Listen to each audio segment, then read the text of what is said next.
Beth sy'n wych am weithio am maes twristiaeth a lletygarwch? Gofynnon ni weithwyr o Cwrdd. Mae pobl yn dod yma i pwysio eu hunain ac i wneud rhywbeth dyn nhw byth i wneud o'r blaen. A mae'n neis gallu bod yn rhan o hwnna. Dwi'n gweithio just wrth ymyl y teulu fama. Dwi'n checio pobl i mewn trwy dydd, bob dydd. Nes i weld yr loria yn dod i fyny hefo'r wirans trwy'r pentra pan oedden ni'n actually dechrau adeiladu fo. O'n i'n ifanc adeg yna. A o'n i byth yn meddwl os o'n i'n actually dechrau gweithio yma.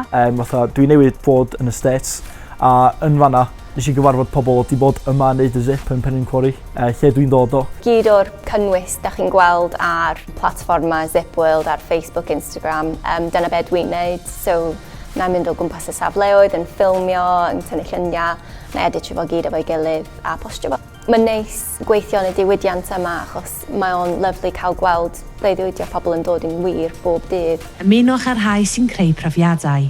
Gweithiwch ym maes twristiaeth a lletygarwch. Dysgwch rhagor yn cymru'n-gweithio.llyw.cymru.